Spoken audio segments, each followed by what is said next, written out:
Behind the Mask. I'm EJ, one of your co-hosts, and Lori and T are joining me today so we can talk about episode 55, Masks of Resources.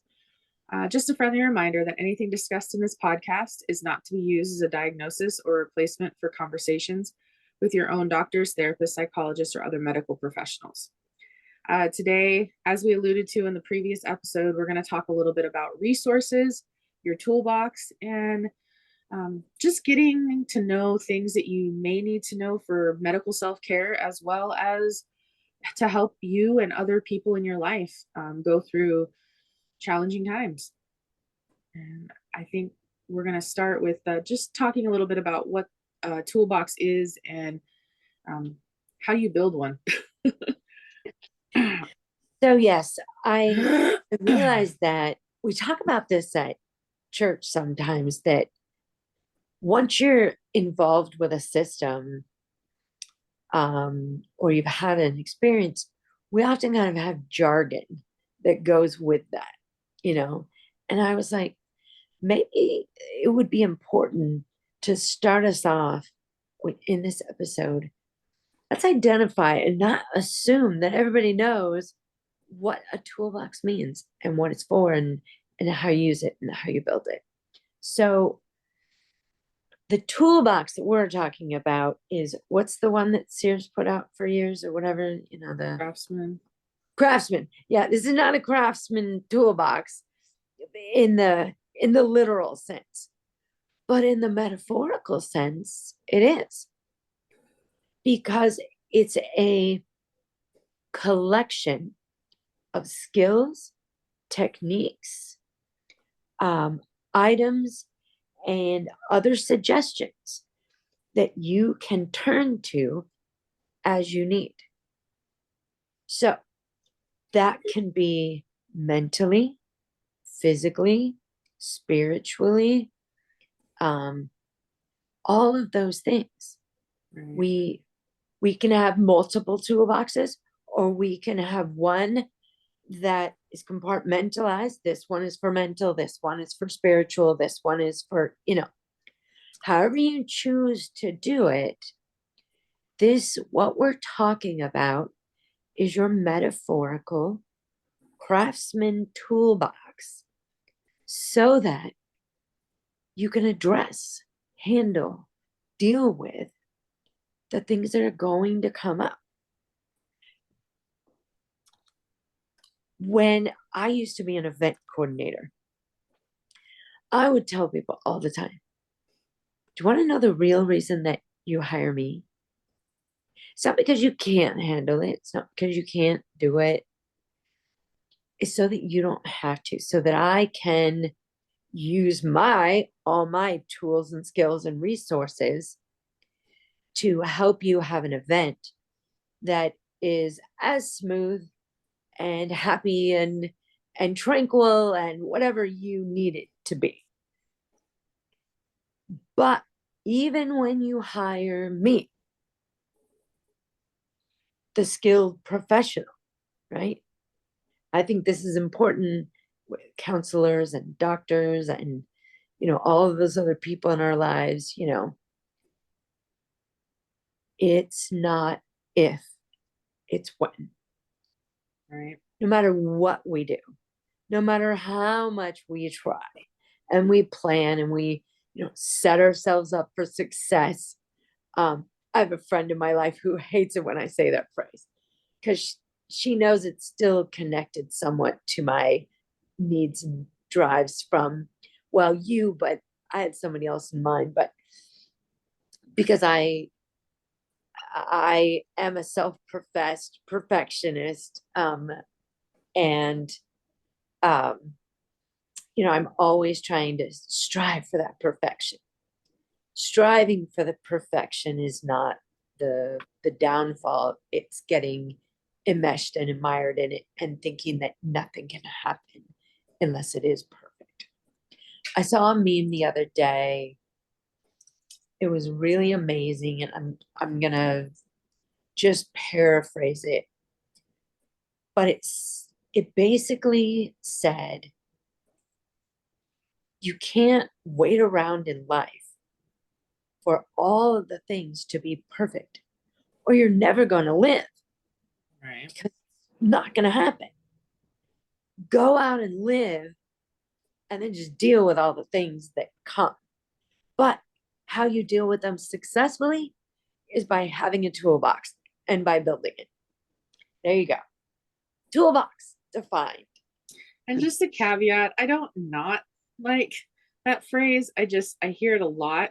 And sometimes I feel like, again, people don't always know how to use it. And they use it just kind of flippantly. And so you have to be careful with that phrase. But I appreciate the building of a toolbox because I feel like not only has it helped me, but it's helped other people in my life because I've been able to give them things out of my toolbox that has helped them. And I think, we're all creatures of habit, but we're also fluid. Things change over time, and I'm grateful because people have shared their toolbox with me.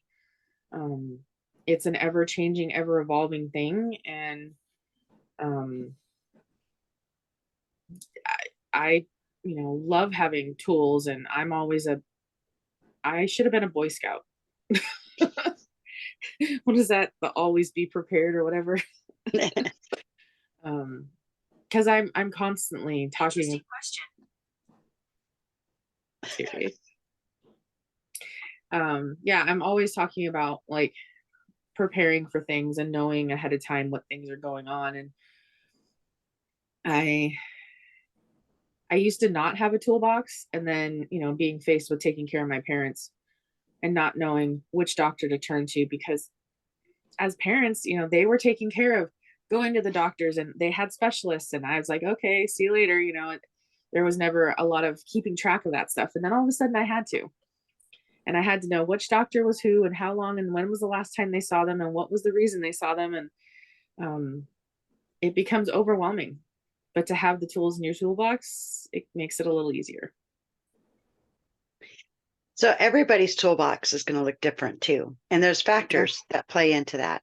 One is just style, like what works for each individual. I mean, if you were looking at my literal toolbox, it's like a mess, right? But it's a shared toolbox. So I only claimed some fame to that mess. But it also depends on what your profession is or what you do, right? So my Right. toolbox is going to have more things in it that have to do with mental health because that happens to be what I do, than maybe the next person, because mental health might be in their toolbox, but it's not going to look the same. It's sort of like a woodworker's toolbox versus a mechanic's toolbox. Right. They're going to look different because they need different tools to do the things that they do. And so that's also a consideration of what this toolbox will look like, is what do you need? And the great thing about a toolbox is that you can have more than one set of tools in it. And you can have multiple. You can have a toolbox for emergencies, one that you keep in your car in case it breaks down. You can have a toolbox for household issues. You can have a toolbox, so it's not limited to just one, and it's dependent on each individual what that looks like. Right. So I think that's really important to remember. I agree with that. And it's something that hopefully will constantly be evolving. You'll be adding and taking away and changing, accepting, as EJ said, from other people, building skills, letting go, all of those things. You may realize that, wow, that tool is no longer helping me the way that it used to.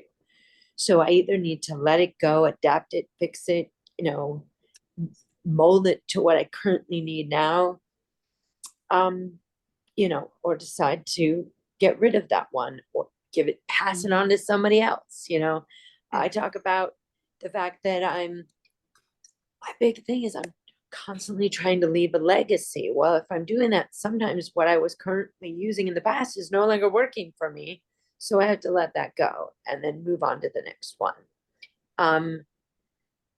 So, Tia, I thought it would be good to maybe address. So, we have this toolbox, right? What are some ways that we can build a toolbox, our metaphorical toolbox? Understanding ourselves and what we need. That's a great place to start. So, if um and when I say understanding ourselves, like what are our strong suits and what are things that aren't, or that's just not in our way of doing things or expertise or whatever. So sometimes KJ, you kind of alluded to this a little bit ago, is we have to borrow someone else's tools sometimes. Right. It's like, I didn't buy that one when I was at the store. Can I borrow yours? Right.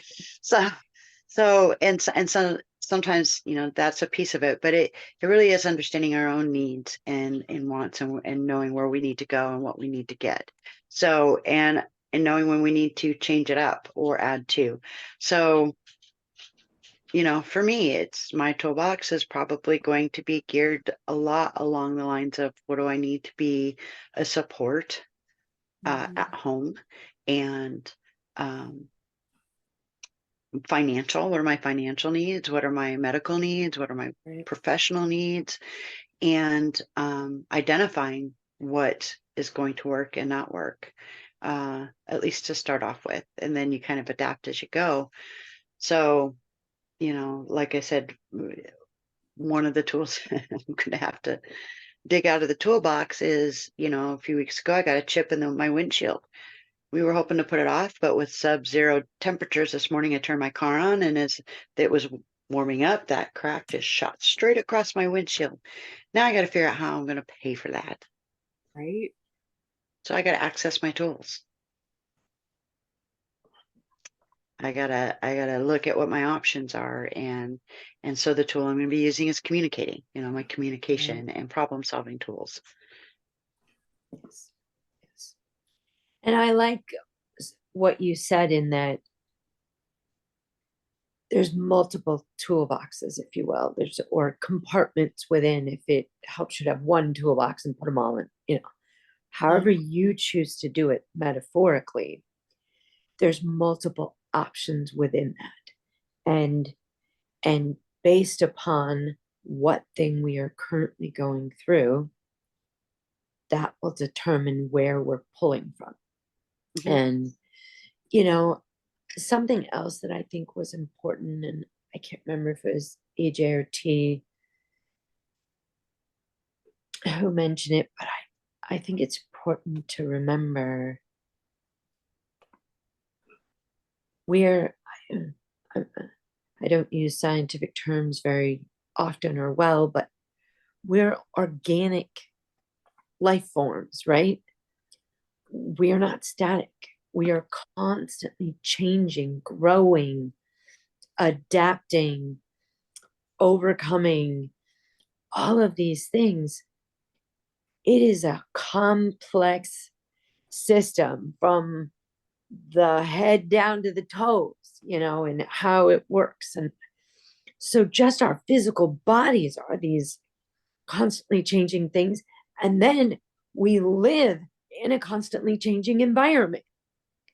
So I think it's important to remember that, because sometimes we're like, it's so easy to go into panic mode, or, oh my gosh, I'm drowning. Well, maybe I'm not drowning. Maybe I'm just struggling to finish the last mile, and Right. somebody's going to come up alongside me. Somebody's going to throw me a life raft. Somebody's going to, get in the water and swim with me, whatever it is. I'm just using that as an example. But it's a constantly changing thing. And I think sometimes we forget that. It's easy to forget that. We also stop learning.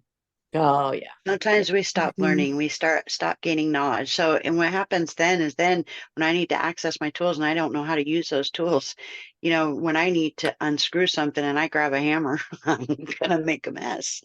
I need to understand what tools are gonna work for what, and I need to actually use them to do that. Yes. Yes. Hopefully not the hammer too often, but knowing me. Well, it can be a bit obtrusive.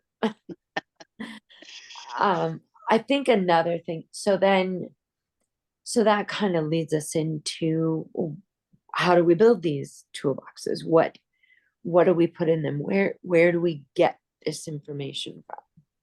Mhm. So definitely other people. So you have elderly, right, in your life.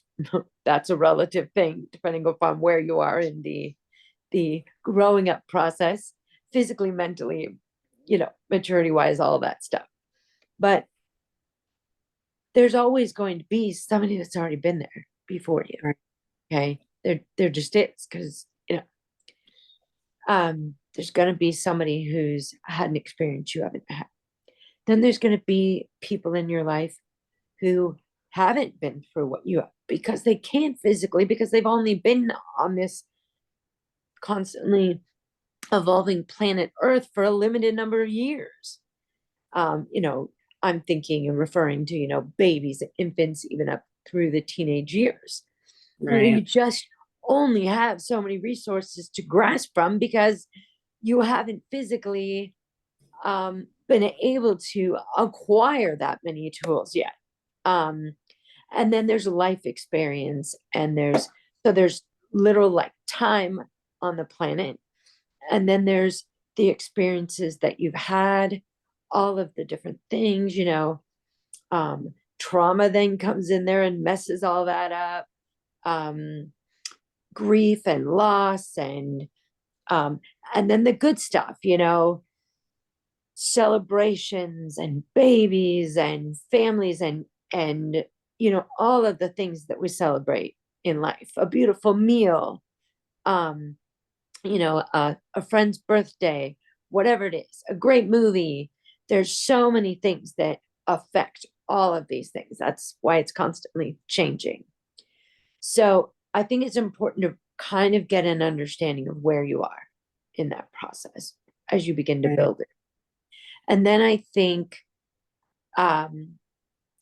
another thing is, I know for those of us that are spiritually grounded,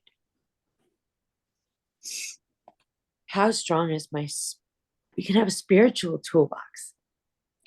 How strong is my spiritual toolbox? What Right. scriptures are in there? What prayers are in there? What how am I building my faith?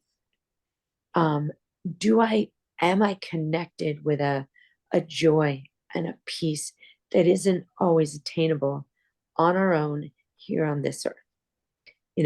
So there's that. If you're more mindful, Buddhist, any other faith, right? What's in your spiritual toolbox? Do you have your mantras? Do you have your what are you doing to build up that spiritual? Because I think that no matter where you are in life, whether it's my God and the almighty, all-knowing God that I believe in, or it's something else that you believe in, without a spiritual foundation, I think it can be hard to find and build some of the other ones. So I think it's important that you remember where's the foundation. And then going from there, we have physical needs. We have Maslow's hierarchy of needs, right? We have to eat, we have to sleep, we have to have relationships, right? I can't remember are there 7 of them? I think there's 7 of them. Yeah, I don't have them memorized. Yeah, but I don't have just them the but, first 2, because that's what I right, deal yeah, with. because you got to eat, you got to sleep, and you got to, right? Physical You got to be needs, right? safe. Mhm. And you got to be safe, right? So, but knowing where you are in that process and meeting some of those needs. T, any thoughts on some of what I've shared? Or Sure, absolutely. So we have the kind of the ambiguous tools, right? And needs and whatnot, things that kind of like Lori was talking about, just these things that are abstract and have a lot of meaning. But then we got to look at too those first two rungs of the Maslow's hierarchy of needs. How do you meet those needs? And I think that involves, you know, depends on your situation, of course, but let's say you have a barrier of accessing food. What are your resources? What are your tools to access that food? And um, if you're blessed in the way that you don't have to, you know, jump through a lot of hoops to get that, that's not a major tool set in your toolbox. But if you have to access food banks and food stamps and resources like that, you have to know who to call. You have to know who to contact, and be able to do those things in some way. And then a lot of times people in that situation will also have a hard time accessing transportation, a means to go get. So those are other tools they have to access. Do they use the bus if there's bus available? Is there other ways of accessing that? And so the toolbox is very much tailored to each individual's needs and wants, and how do we access those things. I know that in the previous episode, we were talking about medical stuff. That's again another set of tools that can be very intimidating, because you have to know who to call, you have to get the right answers, you have to talk to this next person, and that's just the professionals. But then you have to get there and you have to do these things, and we don't always know what our resources are. We don't know what tools to get. And that's where it's really important to know who to ask and what questions to ask. Another tool I think should be in everybody's toolbox, especially if their life is chaotic and overwhelming, is a notebook. A notebook, because it is so hard when you're under all that stress and all these things to track who did I talk to when, what did they say, what symptoms was I experiencing here, or what was going on with my car here? Because that's one of the areas that I struggle with. If I've got a lot going on and I'm having to use all these tools, I don't remember what I used when sometimes. So being able to look back and say, oh, that's right, that's what I did. This is when I did it. Because I feel like a fool when they're like, well, when did you do this? I'm like, it was more than 5 minutes ago, lady. I don't know. What did they say? I didn't write it down. I don't know. Somebody will ask me, so when did that? I'm like, sometime last month, I think. And then you'll find out it was a year ago or yesterday. I mean, I'm totally like that right now. And so I recognized that I needed a way to be able to answer those questions, because they're important questions. And so that tool then is a notebook that I and it can can be an electronic write things down. That's what you prefer. Absolutely. Absolutely. So that's an important tool to have. That's universal. Anyone can do it, in whichever method they want. The other one is learning who to ask, and where you're getting your information. So a great tool we have at our fingertips is the internet. Most everybody, they may be without food, but they have their phone. And so, when we need to know something, we get on the internet and we, Google it or look it up or whatever. And, it's a great tool to have, but it's also can be the wrong tool, or not using it right. So for me, that's knowing what the sources are. So I can get on Google and I can type something and I can oh, look, there's this great video. And they say that if you drink a cup of vinegar a day on your health, wait a minute, who's saying that? Oh, it's Joe Blow around the corner who's high all the time. Like that. I don't know if I want to use that source. I don't think that's a tool I want to use. So no, that's why it's so important to know what your tools are. I'm really glad that you brought that up, because I know we've said it before on different podcasts, but it's just so important. I know we've talked about this before, but it's always important to remind people. When you're on the internet, whether you're doing research for a scholarly paper because you're a student, or you just want to understand your lab results better, or you want to maybe come up with some questions for the next appointment that you're going to have. And so you want to go, or simply that you're trying to connect with people. Be mindful of who you're connecting with. So you don't want to go to just the .com. And the reason I say that is because most of those are driven in the consumer, what's the other word I'm looking for? Capitalistic world that we live in is driven by who paid the most amount of money and who was able to get there out at the top and who was able to, say the most outlandish things. And then they, did they cause a splash, whatever. So when you're getting on Google, whatever search engine you're on, any resource, when you're at the library, when you're with your doctors, whatever, you do want to make sure that it's grounded. So is it government based? Is it education based? Is it a long established institution?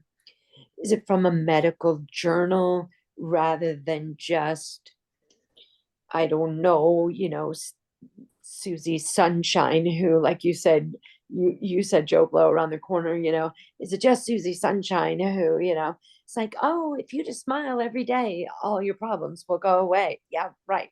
No, we've talked about that. That's toxic positivity, and that's not helping you. Right. There's a difference between finding silver linings and being delusional, Yeah. and So not really being healthily grounded. So yeah. So to go with that, here's another thing too. So I have an advantage that in getting my degree, I took classes that helped me understand studies, that helped me understand how people come to conclusions and how all of that works. And so when I see it, I can recognize like, well, that's kind of a flaw. Like a lot of numbers that like to get reported are what's called so apparently my brain's not going to work. It's almost there. Um, Correlation. There we go. Yes. So correlation, they like to report correlation numbers. Now, correlation studies are very handy. They really help us understand that there is a co-relationship. There's something happening between these two items. Right. However, it doesn't explain causation. And so sometimes you'll miss something when you just rely on correlation. I'm not going to get into all that now. I do love to talk about it. I have a great analogy that I heard when I was in school. That is a great example of that. But the average person may not have that background to see, oh, there's something going on here. Like, oh, that was a study of one person. Really, how does that generalize out to the whole population? Not everybody's got that training. So here's my best advice. If you are looking for information in the medical journals, are just going to be so much jargon that you cannot swallow it. You don't have the time for it, et cetera, et cetera. One of the keys to look for is you can listen to that person who may not be at a .org or .gov or a university, so .edu or whatever. Is this matching with other information out there? So sometimes, like I was looking up some medical stuff last night, and oftentimes I will go to the ones that aren't medical journals to start with because it's put in layman's terms. What I'm looking for is this information repeated from many sources. And Right. look in there, oftentimes you can see where they got their information. Were they reporting or talking from a medical journal, a medical study, or whatever study, professional. So and then again, like I said, is that repeated elsewhere by other sources as well? So if they're saying, for example, here's one. You're diagnosed with diabetes. You want to know more about it. What are things I can do that are not medication related that can help my numbers? Right. Now, if I go and I look, I'm going to find people who are like, oh, if you drink a cup of vinegar, you know, it'll help bring your numbers down, et cetera, and whatnot. Okay, I don't really want to drink a cup of vinegar, but what are there other people saying about it? And what are their sources? Where did they get this information? Because it's not that it's invalid. It's just it's an idea. And so I go and I look and I see other people are talking about, yeah, apple cider vinegar is, and they actually cite some studies that were done, and and you're getting more and more information that there is something, might be something to this, and it's not harmful, so I might be willing to try it. Not a cup, not doing that. Just saying, you can actually get it in pills, turns out. um, I have them in gummies. see, yeah, cinnamon, another one I found. And I mentioned it to my doctors and they're kind of like, what? I'm like, all right, well, you're not in the know. Right. And that's the other thing too, is like I've had doctors and they're like, oh, really? Like, because as Lori has alluded to in this episode and others, doctors are practicing medicine. Yep. Medicine is ever evolving, and no Yep. doctor is going to know everything. Absolutely. And you Okay, don't so want them to know everything. absolutely. So like I'm a trauma therapist. Right. I know a lot about trauma, not everything. I'm still learning. It's still evolving. We're learning more and more. Yes. And sometimes I get so caught up in seeing my clients that I don't always get the newest and best information because it's always evolving. Yep. I'm going to know more about PTSD. I'm going to know more about depression. I'm going to know more about anxiety because those tend to come along with trauma. However, issues like bipolar disorder, schizophrenia, um, autism, although that's more of a, yeah, see, that's an area. Even attachment, which does show up in my clients with trauma, I don't know as much about attachment. So I have to resource out. I have to, provide information from elsewhere. It's not going to come directly from me, but I want to make sure I give my clients the right information. So, Right. it's always changing. So that's why you always have to be ready to change up your tools if you I like need that. to. I think it's important to, and I know we had talked about this as we were talking about doing this episode. Disclaimer here: we're never going to be able to put in the links every resource. Right. We can't. We can put some basics in there. Yep. But really, what we wanted to share with you more was how in my area do I go find these things. So, knowing that your local library is an excellent resource, knowing that churches are often an excellent resource, Yep. shelters, um, hospitals, right? Um, I knowing, I think in our area we have something called, is it 211? Yeah, I was just going to bring that up that I Yeah, think I can't remember if it's 211 or 411. yeah, 411 is for information. 211, I think, is for emergency services or like A list yeah, of resources. health. Yeah. Yeah. right, yes. Schools.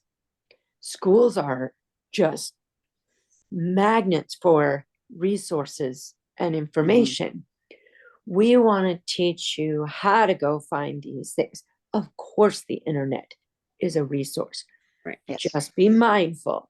Just always be. I loved what you said about how is this lining up with other things? Is this just some random Right. thing, that someone's thrown out there, As entertaining as Or those are.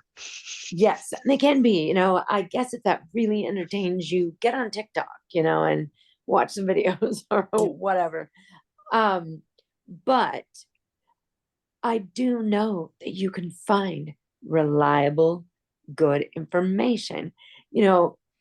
I've learned so much from EJ in that, what do you got? YouTube University, Yeah. That it is phrase. amazing. I've watched my sons and other people go on there and be like, well, I don't know how to change this part out, but some other mechanic does. Yep. Right. I don't know I've how to used it. change a tire, Okay, well, somebody's got it, installing something in our security system, Yep. Oh yeah, And so what's many great about those is you see them doing it. So you're not, it's not yeah, like, oh, well, do they even know what they're doing? Well, you see them doing it most of the yeah, Right. time, you yes, know? great. So that Yeah. helps too. So yeah, I wanted to bring that up Yeah. because it was something that I didn't really know much about. And I was like, I don't know that I would have gone there, but Right. this person in my life, EJ, was like, no, no, no, this is like my whole university. I'm like, okay.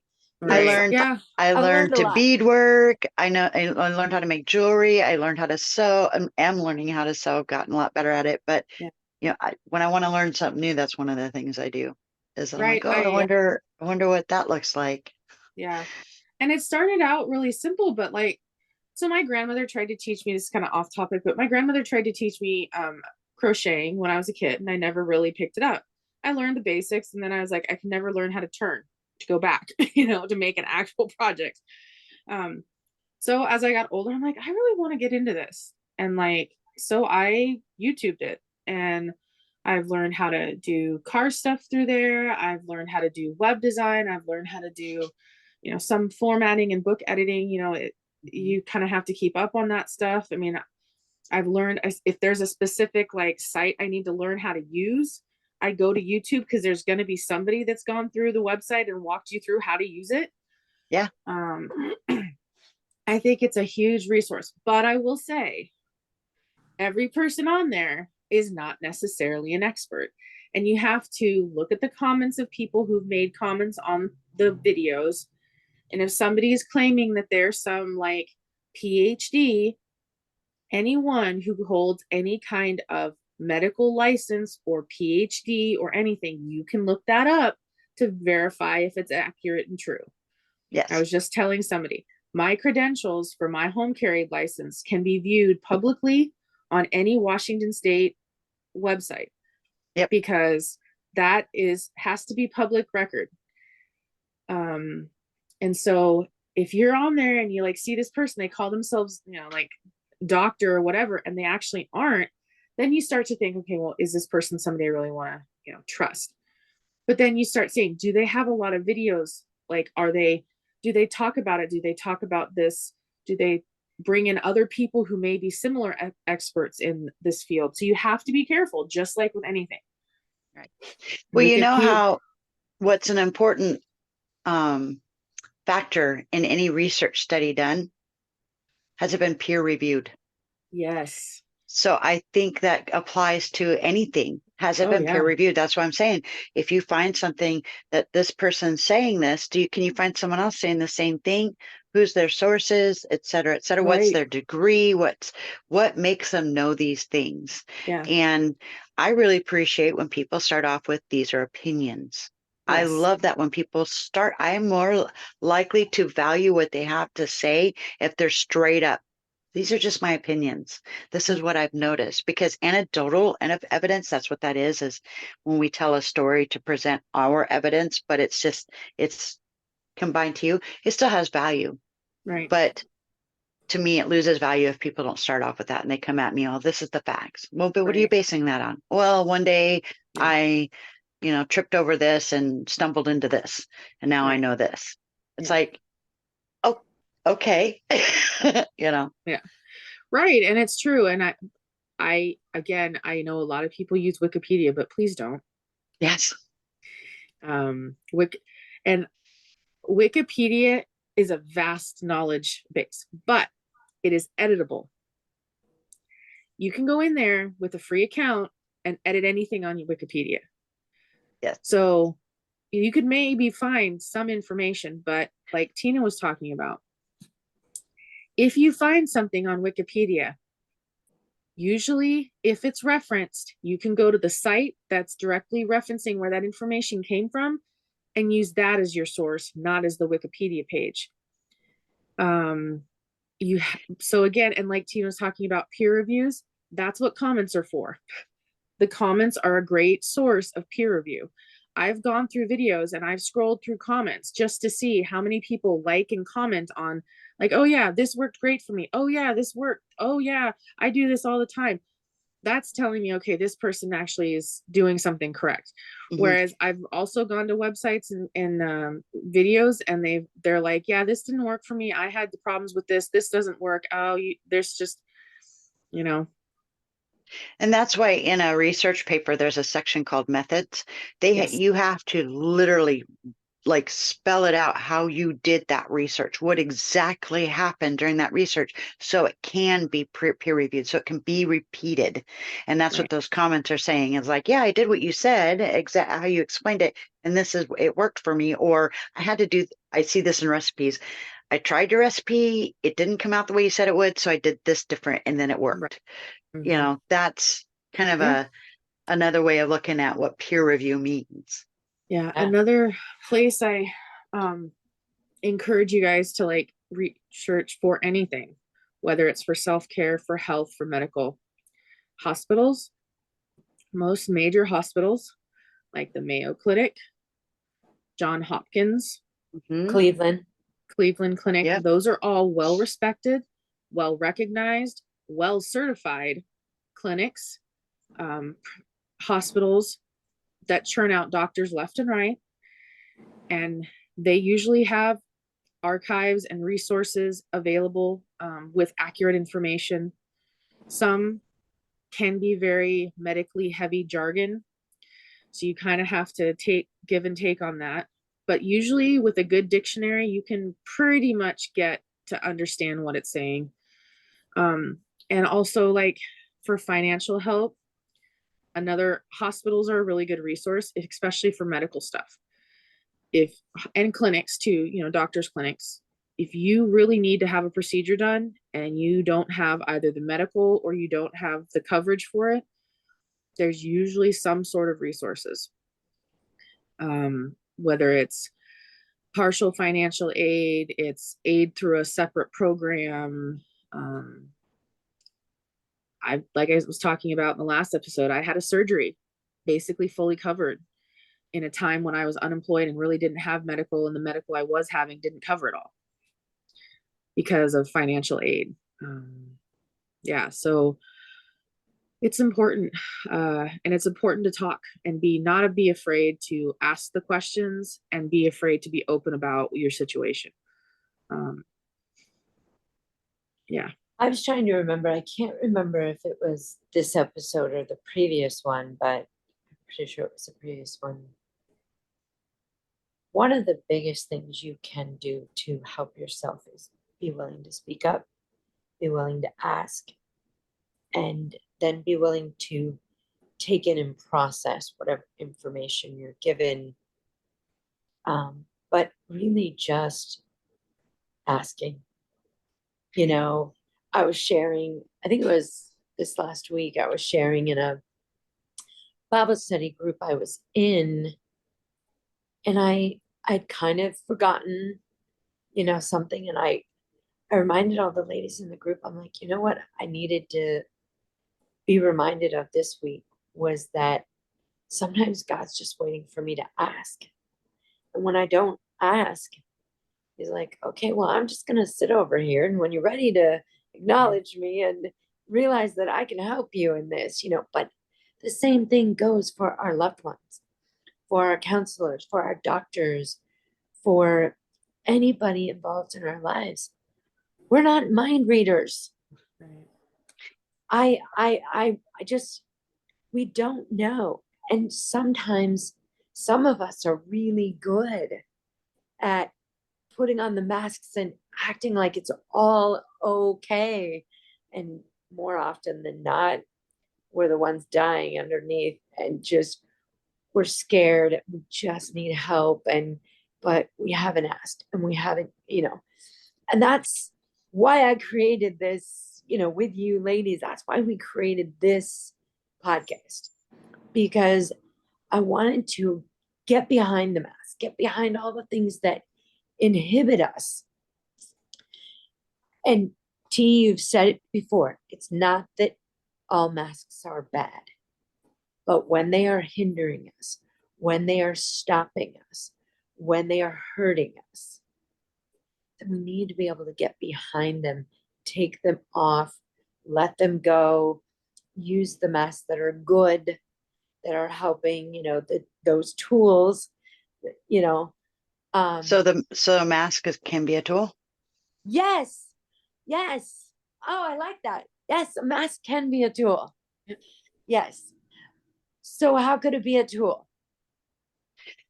Well, because sometimes we have to just get through something and we can't be, it can become a version of our authentic self. It's just not the authentic self. Like, I may not like certain things, but I may have to pick my battles. So I might have to put on a mask of, I'm okay with this just to get through. Right. So a lot of times the masks that we put on that are usually acceptable are social masks, like to be able to get through social situations and whatnot. Right? Stand at the meat counter, as we've said, or at the checkout line. She really doesn't need to hear the 50 million things that you went through today. She's when they say, how's your day going? How's your You're day? like, how much do you want to know? How much time do you have? It's so funny because one of the new responses that I've come up with is, all things considered, I'm doing pretty good, or I'm actually a little overwhelmed, or, but I'll say all things considered, because I want to identify that you're asking me this in the moment and I'm currently upright and breathing doesn't necessarily mean I use tone a lot. Doing good. Yes, tone and body language. I was using the phrase "living the dream" until I found out someone I do not respect and do not like at all used it all the time, and I'm like, yeah, that's a tough one. I'm not using that anymore. But but I'd use "living the dream" and just imply it with a tone, like a chipper, like it really is a good day, or you don't want to know. Let's just we're looking forward to tomorrow. It's a new day. Right. Well, and I feel like that's important to acknowledge, is that I used to hear this phrase, don't say fine, because it means effed up, insecure, neurotic, and emotional. And I know that it's kind of a flippant joke response, but sometimes we just have to say that to get through today. Yeah. Because we may have a toolbox. Everyone does. But it just might be full today, or it might be, the lock might be needing to be picked tomorrow, or I've just got the jack under the car. That's all I could do today. Right. So it's precarious. Don't sit in that car right now because it's on a jack. Yeah. The tire's flat. Sometimes I just need a good night's sleep so I can actually access it properly. Or sometimes, simple. Sometimes it's just none ya. It's none your business. None your business. Right. Or I'm hangry. I'm hungry. Yeah. I haven't met one of those Maslow's hierarchy needs. And or I'm not safe. Sometimes that's when I think a mask could be good too. Mm-hmm. If you're in a not safe thing, I know for a fact I had to wear certain masks. Yeah. Simply out of a need for survival. Yep. Protection. So I wasn't in a. It's one of those situations where the mask was a tool. The mask was a tool and it actually helped. But when the mask gets stuck and then we don't know how to get out of it, well, then that's a whole nother episode. But yeah, well, why this podcast was created, is to talk about, because not all masks are bad. Right. So some of the things you were talking a little bit ago, Lori, I wanted to follow up with, and that's I was thinking about my current situation with the whole diabetes things, and so when I first went to the doctor back in August, was that August? I don't know. It was. But anyway, they immediately just wanted to put me on this medication, and they talked to me about some stuff, and the situation didn't get addressed really until I went to a new doctor. And I went into the new doctor and I was really, really impressed with how well she handled it. And this particular clinic has a pharmacy in it and how hard they worked to get me on this one medication that would work better. And, and then there's this medication that's extremely expensive that the previous healthcare provider had talked about, and she had mentioned you have such great insurance, but I was still paying half of that, with that great insurance, and it was going to be cost prohibitive and whatnot. So, and I was really impressed with the new doctor and how quickly she was like, oh, they should never have done this, and they should have really stayed on you more because this is really serious. You're in a very serious situation right now, and Yeah. yada yada. And I gave her in this clinic all this credit. And recently I reflected and I'm like, wait a minute. Yeah, though they deserve credit, but the other clinic doesn't necessarily not deserve any credit either, because there was another factor in the situation that we have to be aware of. And that was me. They said the word diabetes. I immediately, I'm not doing it. I'm not doing the medication. I'm going to do this with diet. Do not talk to me about insulin. I think they said that. I literally said that. Do not talk to me about insulin. I will not be doing it. I don't know why. That's something to explore later. Anyway, and then they told me what the cost of that expensive medication would be. And I'm like, nope, I can't afford it. And I was done. I was done. So I spent the next several months just, trying to deal with diet. I did try the one medication, but the side effects were impacting my work. And so I was like, I'm just not, and I couldn't afford it. That was the other thing. I couldn't afford that medication either. So it's like, I'll just do it with diet. Well, the clinic that I'm at now is actually right next door to my work. It's brand new, and my attitude changed. I was like, what if I go over there and get a team on my side? What if I start exploring the options and really give it the attention it deserves? Because my diet's not working. Dressing with my diet's not working. And there's things that are happening that are kind of scary.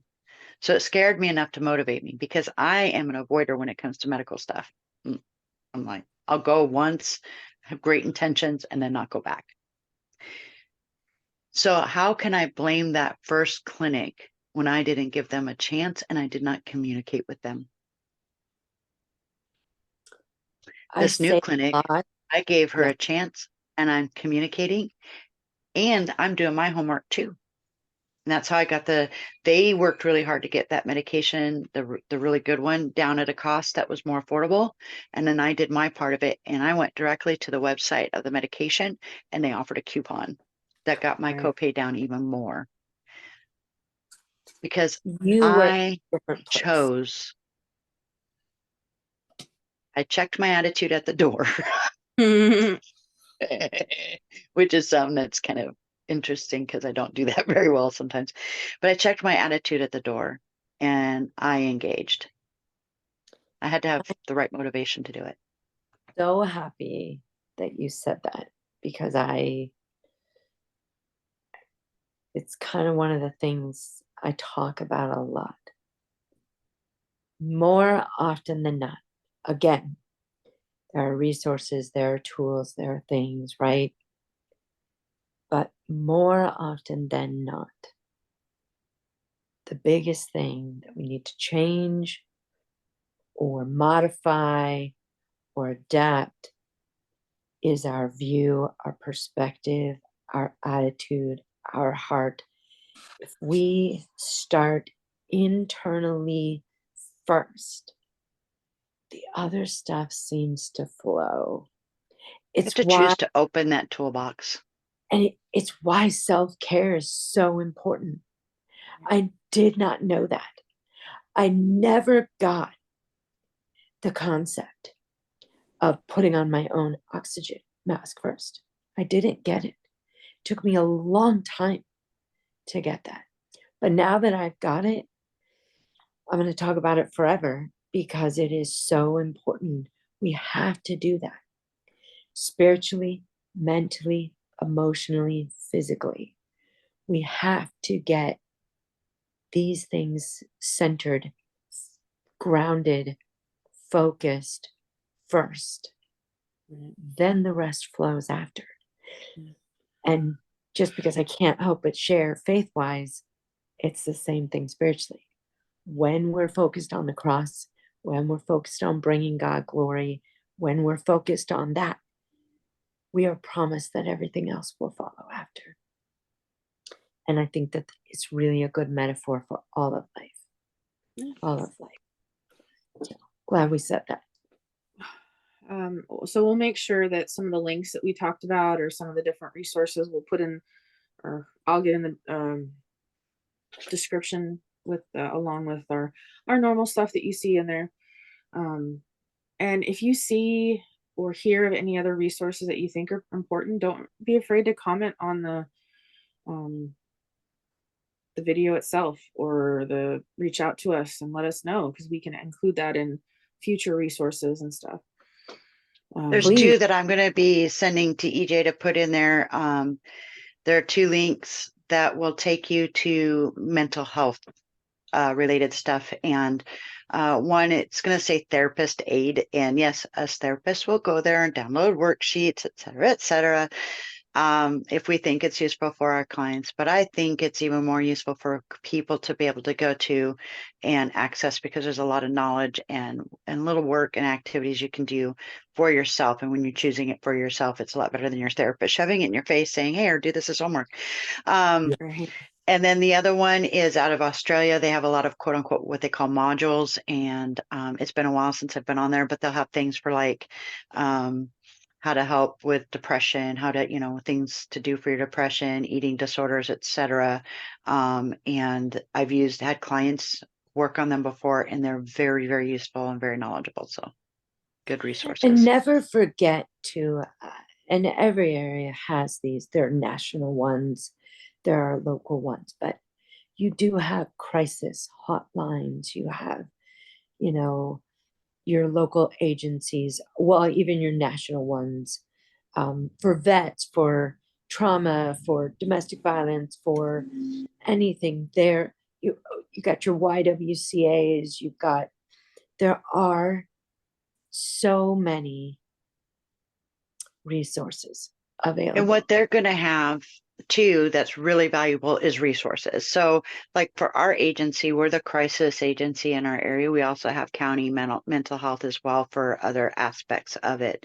So they take care of, like, when people, if they're suicidal, that they're the number to call. But when you've just experienced like domestic violence or whatever, we have a helpline. Matter of fact, I'm on backup today. Anyway, but we have packets that we can refer to for resources, not only in our area, but let's say in the next county over, state, national. So we have those available to us. So even if it's something we can't do directly, we might be able to get you to the next person or do that for you and kind of walk alongside you while you're doing it type thing. So making those calls, even if they don't have it, they can help get you to the next spot because they're going to have that information available to them. Right. Just a friendly reminder that anything discussed in this podcast is not to be used as a diagnosis or replacement for conversations with your own doctors, therapists, psychologists, or other medical professionals. We say that every time because we want you to understand and be reminded that this is our opinions, our thoughts, experiences that we've had. And you know your body, your doctor knows your body, and the other medical professionals in your life are going to have a better hand on how to help you. But we can definitely point you in a direction depending on our experiences in something similar. We just want to make sure that you guys understand that. And this is a really good episode to talk about that, because we talk about self-care a lot in different pieces. And your doctors are going to be very supportive of your self-care because they want to make sure that you are taking care of yourself and putting your own oxygen mask on first. This episode is on YouTube and most major podcast platforms. Don't forget to subscribe so you can keep up to date on all of our new episodes. And we're on Facebook, Twitter, Instagram, and Threads as Behind the Mask PC. You can also email behindthemaskpc@gmail.com to send any kind of ideas or future feedback, or even ideas or fellow resources to us. To find us online, links will be in the description box along with all the resources that we kind of touched on today. And on behalf of ladies and myself, thanks for listening, and we'll talk to you next time.